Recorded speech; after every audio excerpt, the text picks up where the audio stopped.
Hey! Welcome to the first ever episode of Star Wars Weekly News. I'm your host, Zach, the Tusken Maniac. I'm sorry. That was really dorky. I won't be doing that again. This is your news for the week of January 26, 2017. Let's get right into it. The first story this week, I don't even need to really report on this. Everybody's already heard. The title for Star Wars Episode 8 has been revealed. The Last Jedi. This comes from Lucasfilm. Quote, "We have the greatest fans in this or any other galaxy. In appreciation of the fans, we wanted them to be the first to know the title of the next chapter in this Skywalker saga, Star Wars The Last Jedi." What's to say that hasn't already been said about this title? People were pointing out the Jedi is plural, so don't worry if that means, somebody's going to die. It's a very ominous title, but I don't think it means anything. It's weird that we have a Star Wars movie that's named so close to a really bad Tom Cruise movie, but I'm fine with that, whatever. I think this is kind of a weak title, to be honest with you. I think it's fine. I think if it spells something that's kind of dumb, I don't think it's going to spell anything. The title's fine. I think the same way The Force Awakens I felt was kind of a weak title. I think The Last Jedi is also kind of a weak title. I think it doesn't have the same punch as something like The Empire Strikes Back or The Return of the Jedi or even like Attack of the Clones or Revenge of the Sith. I think those are more striking titles. But I also don't think titles mean that much, so it doesn't matter to me all that much either. What I infer from this is different from what I think a lot of people infer from this. And what I would like from this movie is actually not like, oh, Luke dies or whatever.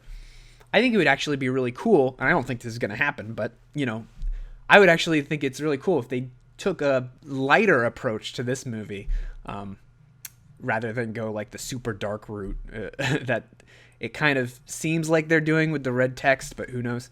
When I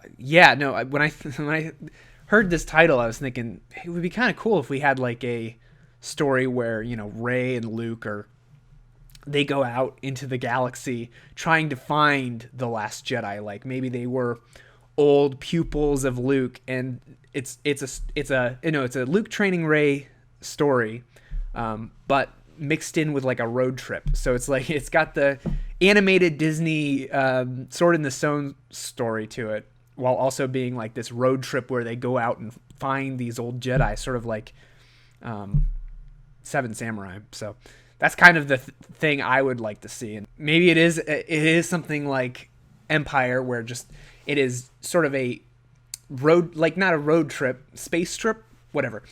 It is a journey with these characters, and they're going on just this adventure, and then at the end something dark happens. I don't think Empire is really all that dark. I think just the ending is pretty dark. So when people say Empire is so dark, like really just the ending is dark. Because you have all that goofball stuff on the Millennium Falcon with C-3PO and Han Solo. So I really don't think Empire is that dark. And hey, if that's sort of what they're going for with this, that'd be really cool. Of course, it's a reference to Return of the Jedi, when Yoda says, "The last of the Jedi will you be?" People seem to forget that. So I think that safe money is this is just a reference to Luke. And maybe it is like Luke dies at the end. You're going to have a real problem in episode 9 if you kill off Luke, though, because then it just means like, oh, I guess all the original cast are dead, except for Chewbacca and R2-D2. Luke can be a Force ghost, so I guess he's not totally lost. I think it would be really cool if they had like Hayden Christensen come back as Ghost Anakin or something in the next movie. But I'm not a big Hayden Christensen fan, but if he came back as Ghost Vader, that'd be pretty cool. I'd be down for that. Hey, maybe even Liam Neeson could come back. That'd be a weird connection to the prequels, but I'd dig it. So yeah, not a whole lot to say about this, but Star Wars: The Last Jedi, pretty cool. The next story today, this is kind of a non-story, but it's an interesting story nonetheless. So Woody Harrelson kind of joked about his role in future Star Wars movies while he was at his premiere of Wilson at Sundance Film Festival. And he kind of, somebody asked him if he was playing Garrus Shrike, an old Legends character. And he said, yes, he was.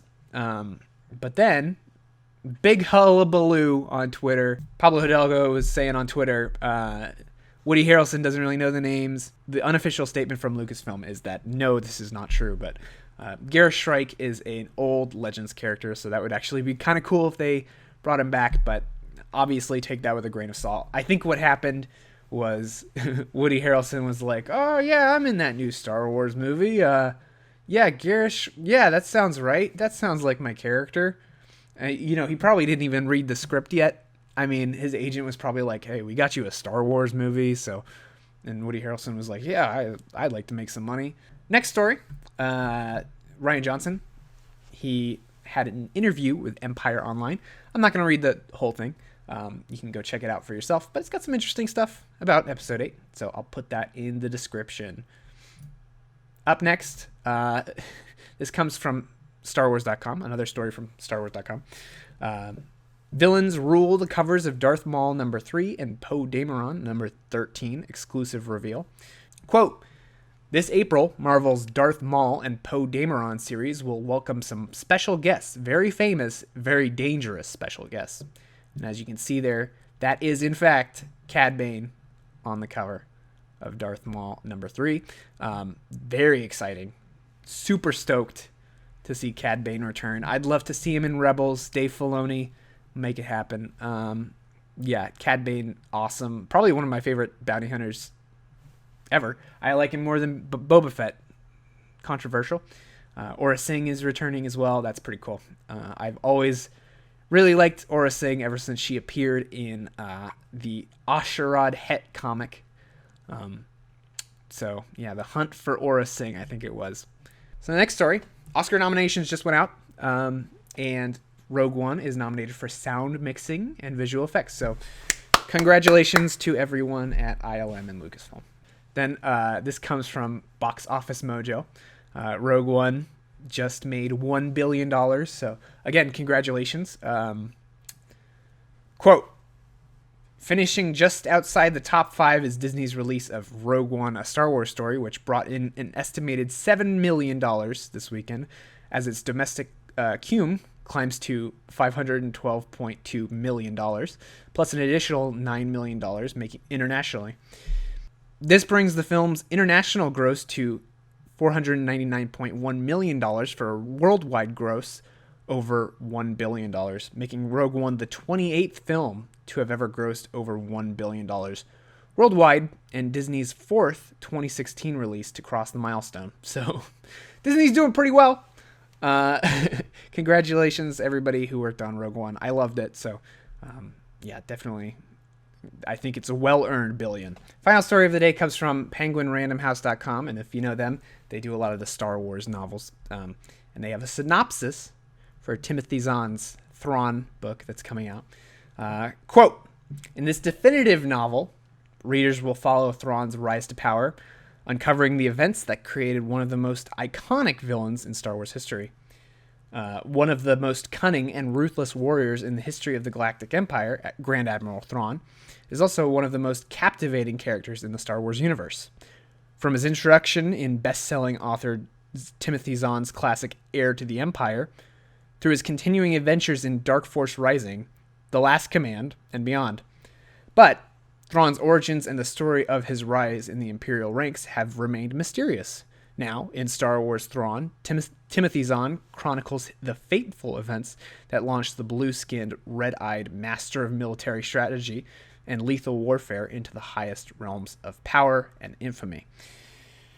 After Thrawn is rescued from exile by Imperial soldiers, his deadly ingenuity and keen tactical abilities swiftly capture the attention of Emperor Palpatine, and just as quickly, Thrawn proves to be as indispensable to the Empire as he is ambitious. As devoted as its most loyal servant, Darth Vader, and a brilliant warrior never to be underestimated. On missions to rout smugglers, snare spies, and defeat pirates, He triumphs time and again, even as his renegade methods infuriate superiors while inspiring ever greater admiration from the Empire. As one promotion follows another in his rapid ascension to greater power, he schools his trusted aide, Ensign Eli Vanto, in the arts of combat and leadership, and the secrets of claiming victory. But even though Thrawn dominates the battlefield, he has much to learn in the arena of politics, where ruthless administrator Arinda Price holds the power to be a potent ally or a brutal enemy. All these lessons will be put to the ultimate test when Thrawn rises to Admiral and must pit all the knowledge, instincts, and battle forces at his command against an insurgent uprising that threatens not only innocent lives, but also the Empire's grip on the galaxy and his own carefully laid plans for future ascendancy. So, very excited for Timothy Zahn's Thrawn. Loved Heir to the Empire. Thrawn's probably one of the coolest characters in Rebels right now, so definitely looking forward to checking that out. Thank you very much for watching Star Wars Weekly News. I'm Zach, and check back next week for more news. Thank you very much.